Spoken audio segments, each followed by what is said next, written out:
የኮንሶላታ አባቶች ገዳም አባል የሆኑ ሁለት ኢትዮጵያውያን ወንድሞች ማዕረገ ክህነትን ተቀበሉ።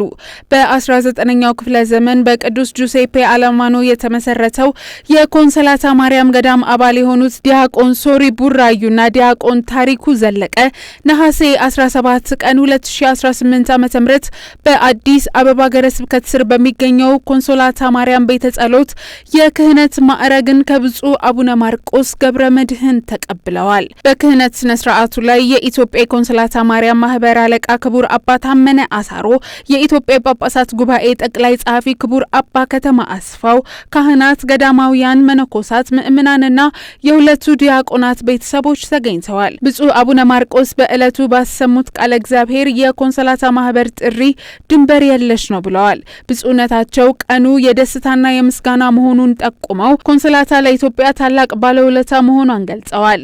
እግዚአብሔር መንጋውን የሚጠብቁ ተጨማሪ ሰራተኞችን እንደላከላቸውም ገልጸዋል። የቤተ ክርስቲያን አገልግሎት ብስለትና ጥበብ እንደሚጠይቅ ያስገነዘቡት ብፁዕ አቡነ ማርቆስ የእግዚአብሔር አገልጋይ ቀዳሚ ተግባር ክርስቶስን መምሰል እንደሆነና ካህንም የጸሎት ሰው መሆን እንደሚገባው አስገንዝበዋል። በመጨረሻም ካህናት ራሳቸውን ለእግዚአብሔር አሳልፈው በመስጠት ቤተ ክርስቲያንንና ምእምናንን በትጋት እንዲያገለግሉ መልእክት አስተላልፈዋል። በዕለቱ መስዋዕተ ቅዳሴ የእጅ መጫን ስርዓት የተካሄደ ሲሆን የጸሎት የዝማሬና የቡራኬ ስርዓቶችም ተከናውነዋል። ስነ ስርዓቱም ለሁለት አዲስ ካህናት ለቤተሰቦቻቸውና ለመላው የካቶሊክ ምእምናን የደስታና የምስጋና ቀን ሆኗል።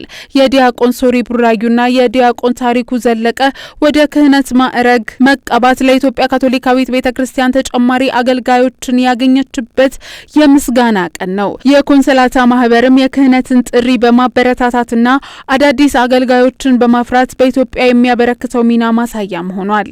በመጨረሻም የኢትዮጵያ ኮንሶላታ ማርያም ማህበር አለቃ ክቡር አባ ታመነ አሳሮ በዚህ የክህነት አገልግሎት በእምነት በጸሎትና በትጋት ምእምናንን በማገልገል የተሰጣቸውን ቅዱስ አደራ እንዲወጡና ተልእኳቸውን እንዲያሳኩ ምኞታቸውን ገልጸዋል።